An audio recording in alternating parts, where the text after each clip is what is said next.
Historias de terror contadas por militares.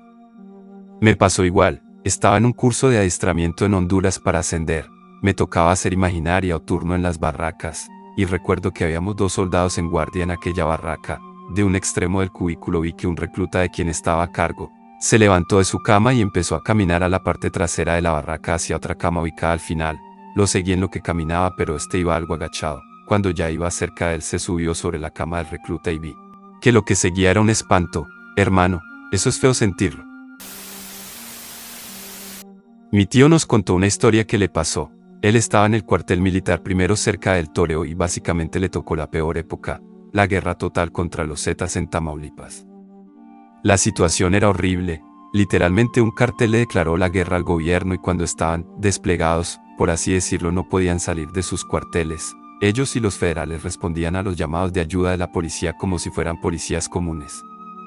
En cierta ocasión, que no quiso decirnos dónde, ni cuándo pasó, solo sé que pasó durante 2011, respondieron a una llamada de un pueblo en la Sierra Tamaulipeca, porque se suponía que un comando armado ingresó a una comunidad de la sierra y estaban haciendo sus fechorías. Así que fueron como 35 soldados. Sinceramente no sé cómo se organizan, solo nos cuenta que él estaba encima de una calibre 50 y que en esas épocas podían dispararla si ellos consideraban que era completamente necesario.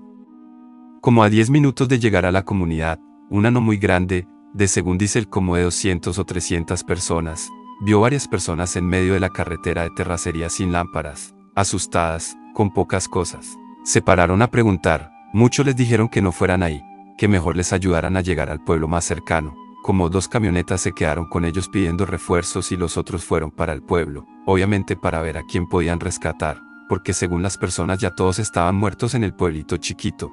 Cuando llegaron efectivamente vieron un pueblo pequeño, a lo mucho como 20 o 30 casas, pero el problema es que aquí, para este punto había 3 coches destrozados y volteados y gente descuartizada en esquinas y lo que se podía llamar calles de ese lugar. Mi tío pensó que los Zetas de plano se pasaron de lanza en esta ocasión.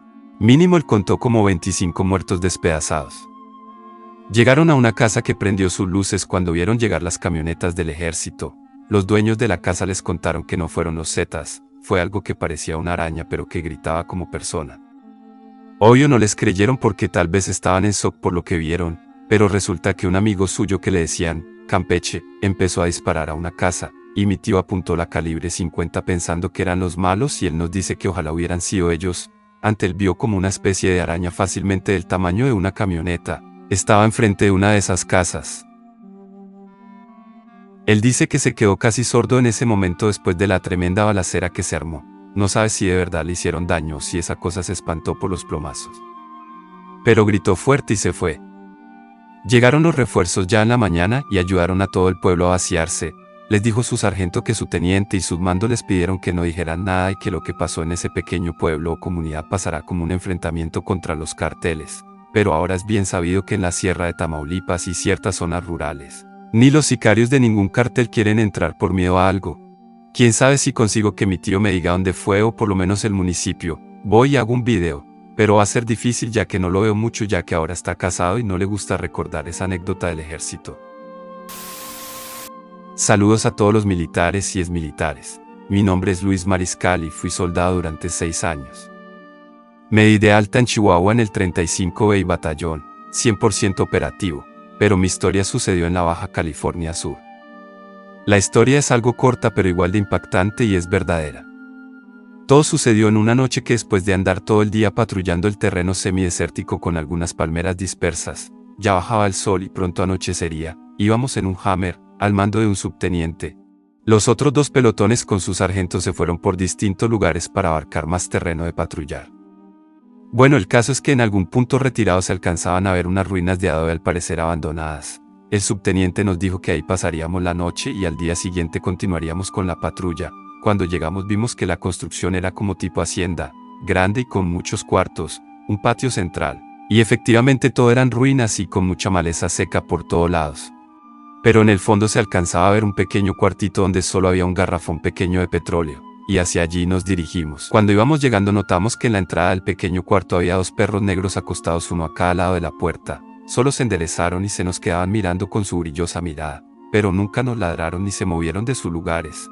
Nosotros solo nos quedamos ahí parados sin saber qué hacer cuando vimos que se asoma un anciano, aproximadamente como de 80 años, muy amablemente y con una sonrisa en su boca sin dientes, nos saluda y nos invita a pasar. Nos dijo que los perros no hacían nada a menos que nosotros quisiéramos hacerle algo a él. Ellos lo protegían, nos dijo con una extraña sonrisa. Ya con un poco más de confianza nos invita a entrar y nos ofrece café y pan, a lo que nosotros con gusto aceptamos. El subteniente le pregunta que si vive solo y él con una sonrisa algo triste le contesta que desde hace 50 años él vive solo, su esposa murió y sus hijos lo abandonaron cuando se fueron a los Estados Unidos, y solo sus perros le hacían compañía.